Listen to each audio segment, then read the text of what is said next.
What's up, guys? Welcome to the Comic Junkies Corner.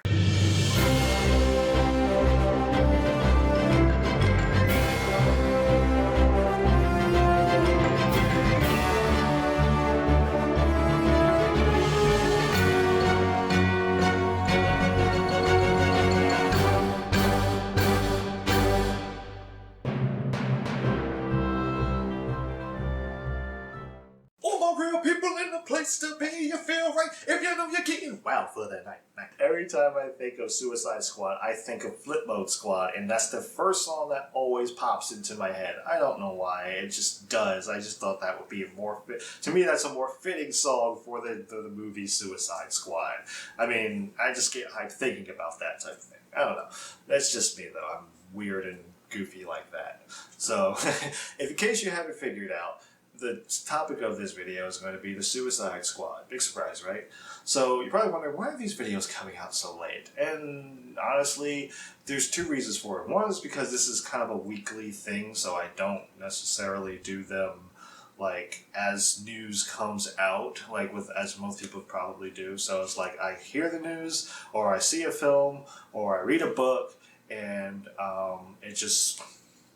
I do a video, but it won't come out until probably much later. The second thing is probably because the hype about it, and this may hurt views or whatever, but the hype about it kind of dies down, and people can kind of, I guess, be a little bit more rational with their thinking and their comments and stuff like that. Not that anyone's put any bad comments on this one, but I've seen other videos and people are just like all over the place, and so just, you know, lets people calm down a little bit. And yeah, maybe it hurts views, but you know, I'm here like positivity, man. Just like want to have, you know, and don't take me wrong by thinking that I'm kind of going off topic here, but don't take me wrong like thinking like if saying you don't like a movie is a negative thing. That's not negative. You know, like bashing a movie illogically is negative. Saying I don't like a movie because X, Y, Z, that's not negative. That's still a positive thing because you are leaving criticism and feedback. So it's your opinion. Moving on. So, Suicide Squad. What did I think about it? It was okay. It really was. It was just okay. I've never been really big on the Suicide Squad, even from the comics to the animated adaptation that we saw, Assault on Arkham, that came out a few years ago, or maybe a year ago. I think it was a few years ago. But Assault on Arkham, to this movie, it was okay. Now, I'm not comparing any of them or anything like that, but like I've always just never been able to particularly connect with a band of villains, so that's just my thing. And I have to say, if I were going to like say what this film did for me better than any other adaptation has done, is I kind of connected with some of these guys a little bit. You know, they humanized them enough to where I was like, you know what, I think I get you. I don't agree with you, but I think I get you. I get you. You have a point. I get you. I get you. So I just characters in terms of the actual cast. The characters were awesome, in my personal opinion. The characters were great. I could sit down and just watch them. And I think that says a lot to like how the direction and the actors and stuff like that, and how they portrayed each character and everything. So maybe Deadshot, poor Deadshot. That's all I can really say. It's just poor Deadshot. I'm not going to spoil anything just yet, but poor Deadshot. But these characters were great. They are great together. They definitely are. They show off their powers and abilities and everything. Very awesome, and I'll get into that later. But it was the overall movie. I mean, there were certain things that didn't make sense. There were certain things that I felt. Here's the thing. For something like Suicide Squad to be quote unquote successful, and just this is just my opinion on it. In order for it to draw me in as much as the characters did, you know, for the entire film to draw me in, I felt it needed to be a smaller, contained story. And I guess I'll go into a little bit of the spoiler territory now. So we have spoiler warning in 4, 3, 2, 1. Okay, that was your warning. So Enchantress is the main villain. Well, turns out to be the main villain anyway. I don't have a necessarily have a problem with Enchantress being the main villain, but I felt it was the magnitude of what was going on in the film was way too big. It was just too much, and I felt like if you're going to assemble a squad of villains that are expendable, then maybe you should send them to do something that you wouldn't send anyone else to do. Send them to do something that, because even if there is a threat as big as what was displayed in the movie, the army and military are still going to be sent in. You're still going to send them in to do things and stuff like that. But these were people that if something went wrong, you're just going to blame it on them. You're using them against their will to do something that they're expendable. I guess that's the word. Long story short, they're expendable. Use them for something like that. Use them for a particular mission that is very sketchy and very much, because these people do it, like Amanda Waller. It's for the quote-unquote greater good of the country and stuff. So they're going for that. So using them on a save the world type thing may have been a bit, overshooting it. Because there was a point in the movie where they're assembling them, and then after the assembly, there's a guy that says okay, deploy Task Force X, which is the Suicide Squad, and it was just wait, already? But why? Why for this? This sounds like something it was such a big spectacle. You would really expect, somebody like Wonder Woman or the Flash or somebody to show up and stuff or something like that. Now, for a sequel, maybe if they let it out, let the story build for a little bit, let this happen for a sequel. As far as the Enchantress being the main villain, it kind of opens up things for Zatara and Zatanna and what's his name, Captain Marvel, magic-based villains or something like that. And you can have these people and maybe have Superman show up and show that he's weak against magic. He tries to go in and do something, and he gets hit by some magic blast or something, and you can see he's really hurt. It's oh, what's wrong? And that could have been the whole introduction to I can't fight against magic. So, and then you have Suicide Squad and quote-unquote Justice League fighting together, and it's just one of those things. It has to happen. There's no way around it. It has to happen. So you can because they're there because it's kind of their mess in a sense. I get okay, the Enchantress was Amanda Waller's quote unquote mess, but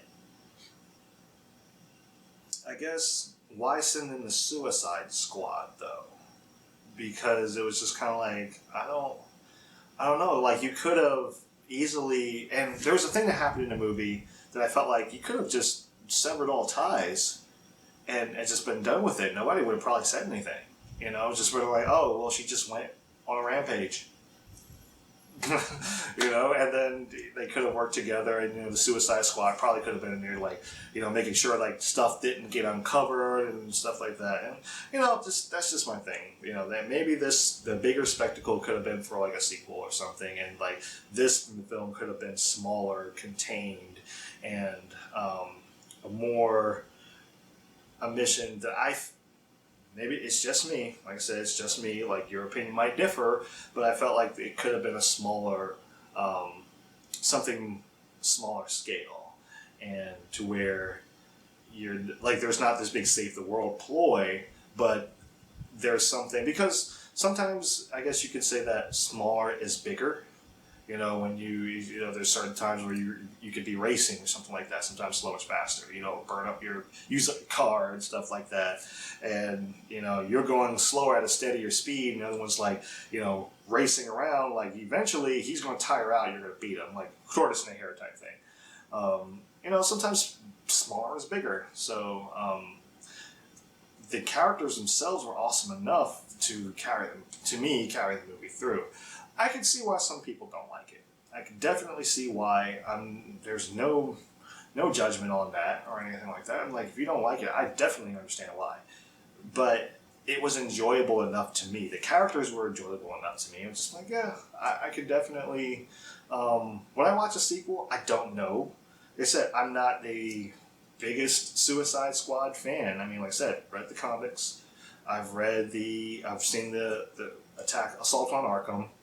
I have it, and I'm just kind of, oh, it's okay, I guess. Obviously, some of my favorite characters were Deadshot. Deadshot has one of the most awesome scenes in the movie, and that's when he is on a car and he is just like, he's going up against these humanoid possessed beings or whatever, and he is just mowing these things down.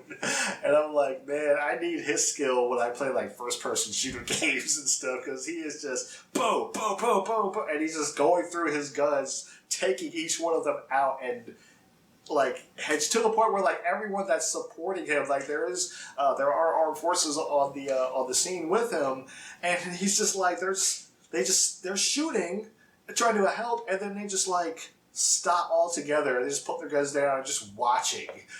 And you're just like, nah, bro, you got it. It's all you, man. That's all you.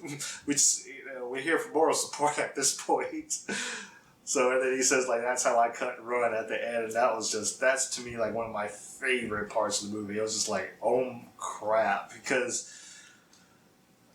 wasn't sure, like, how Deadshot could be portrayed in a movie. Obviously he's played by Will Smith and everything. But I was kind of concerned about Deadshot. And it was just like, well, I mean, Deadshot, yeah, he never misses, but, you got to wonder if he's going to be compared to, like, Arrow or Hawkeye, or anyone that's genuinely good with aim, and he's just good with aim with guns, and then you're just like, man, I don't know how this would work, but it does. It's like the way they showcase his ability to not miss. There's a point where he's shooting at a firing range, and he's hitting the targets, and he's hitting this same bullet point. He's not grouping like you would think on a target, it's like hitting, your grouping is in the middle. He's hitting the same spot every single time. And it's to the point where he finally just busts through the target. It's like, holy crap. So, Harley Quinn, probably not one of my favorites. Loved her, Harley Quinn, but probably like, if I were ranking like in terms of characters, I may put Diablo a little bit above her, just because like I liked Diablo's arc in a sense, just like he wanted to be peaceful more. He didn't want to use his powers and stuff like that to fight and he didn't want to do. Okay, spoiler alert for this movie, and that's from here on out. Spoiler alert.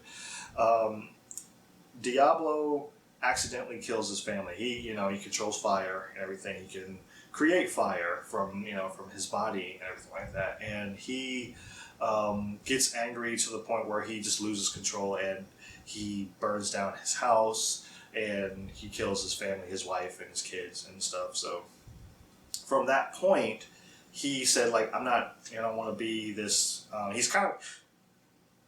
Excuse me. He was kind of like the gangbanger type before, but he's like, no, I'm turning over a new leaf. I'm not doing this anymore. And he was like, when he's in solitary, and he's like, he wants to be there. He wants to be there just so he can meditate, so he can't hurt anyone anymore.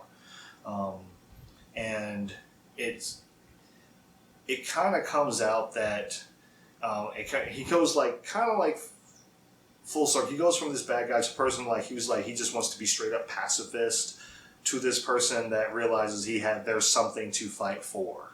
And I get what they were doing with him and everything, so I kind of liked his character a little bit better than I liked Harley's. And there was something that was different in this film that I didn't expect.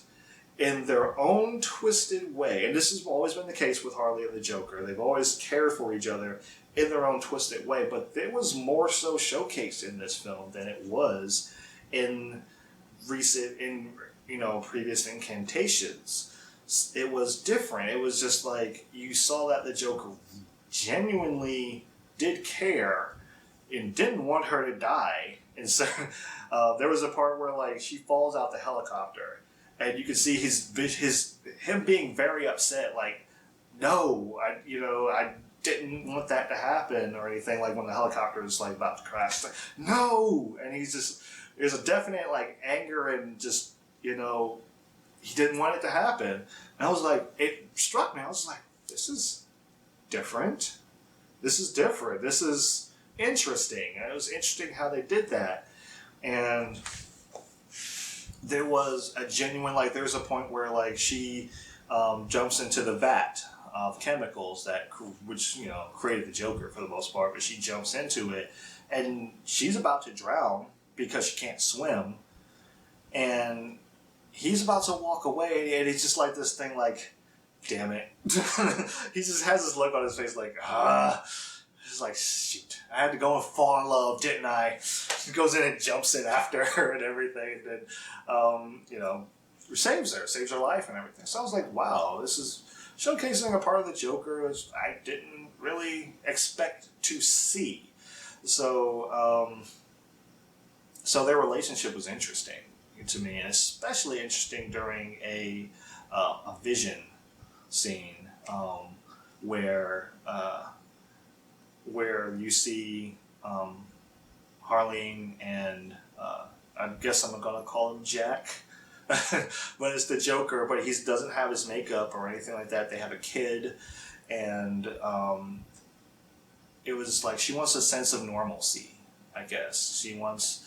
It was interesting to see that because she fell for Joker in a sense, like, because he was so insane, and she kind of like, it was like she's always liked him, and loved him for the insanity, and her vision for what she really truly wanted, and she wanted normalcy. So it was like, that was, and I know like certain people could say like, oh yeah, that's kind of like contrary to the fact, but the fact that it was contrary to me was like, oh, it's fascinating, huh? I didn't expect that. I didn't expect that. What else? The Joker. All right, now the Joker. There was one scene in the movie I didn't feel like he needed to be in, but apparently there was a lot of stuff that was cut out of the film. But I'm not worried about all of that. I'm just worried about like the movie that I saw and everything. And I liked him. I thought he was a little bit creepier. I'm not comparing him to any other Joker that I've seen because this is a different Joker. Every Joker you get, you gotta understand, like, it's really a different incantation of the Joker. It's a different imagining of him. Like, Joker from the Batman the Animated Series is different from Joker, the Cesar Romero Joker, or the Jack Nicholson Joker is different from Heath Ledger's Joker. There's so many, all of these Jokers are different. So, like, and especially, like, what is it, the Joker from the Batman, the series The Batman, that Joker's different from all the other Jokers. So, they have a similar premise, totally different take on the character. This was a different take on him. It was new. I still don't like the grill. Sometimes when it works, and sometimes when it's just like, most of the time for me, it was just like, it just seems excessive. I didn't really like it, but I don't think now, seeing him in it, it would be weird to see him without it, so you could probably just go ahead and keep it. So, what else? The laugh. I have to admit, like, every time I would have heard the laugh, I would have cracked up. It was just because of how, like, he did it. It was so funny because, like, you could hear, like, the and it had it, like, in the opening, for the WB symbol for one of the trailers, and you could see it, like, and it was like that last one. That last one was just like, every time he did that, I would have just cracked up. I don't know how, like, Even in real life, if that Joker would have started laughing and he did that, I would have just cracked up. I would have died for it, but you know what? Whatever. It's just funny the way he did it. So the laugh was interesting, to say the least. But I like how he was kind of like this wild card. Like, he just really would just, like, even in the scenes that I feel like he wasn't necessarily necessary to be there, is like when he comes to rescue Harley in the middle of the mission, for all intents and purposes, he rescues Harley.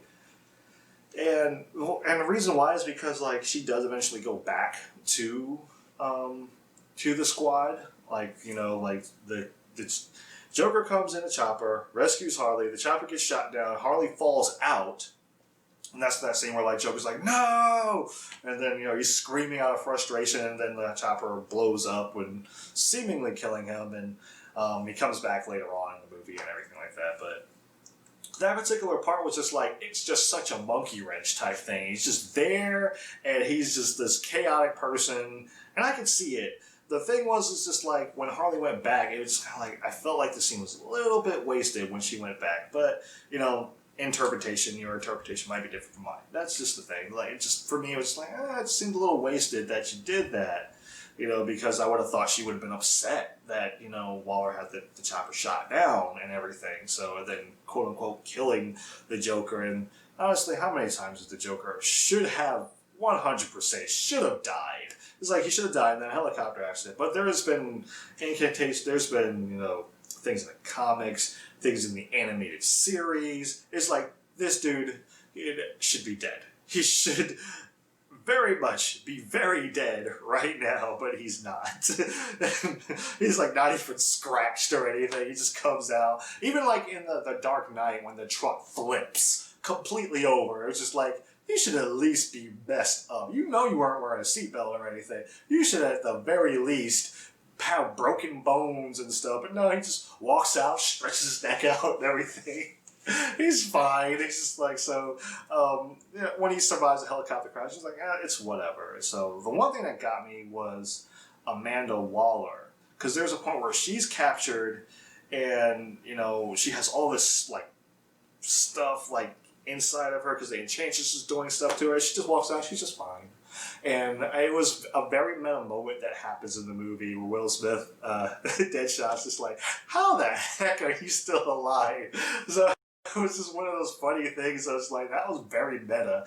So, like I said, there's times where the movie is kind of incoherent and it doesn't necessarily make sense for certain things to happen. Is it enjoyable? Sure. I mean, I enjoyed it. The characters were enjoyable. I loved all of the characters. So, I definitely see why, like I said, definitely see why people wouldn't like it. Definitely see why people do like it. I'm kind of split in the middle. Like I said, I don't necessarily care for the not that I don't care for it, but I just never really got into the Suicide Squad as a whole. And this movie changed the characters for me. And it may not be, maybe it's not a good thing that it did, but that's just me. I enjoyed it for the characters that were brought. Alright guys, so those are my thoughts on Suicide Squad. So what did you think of Suicide Squad? Did you like it? Did you hate it? Put it in the comments below. Let's start a conversation. Let's get something going down there. And if you like this video, go ahead and hit the like button, comment, and subscribe if you're new. Also, don't forget to check out my friend JJ's blog at 4comicjunkies.blogspot.com. And that's another link in the description. Also, support us on Patreon so we can get a podcast going. We're trying to get that thing going, trying to get the equipment to be able to do that, to be able to bring you guys better content and stuff like that. So, as always, thank you so much for watching, guys, and I'll see you in the next video.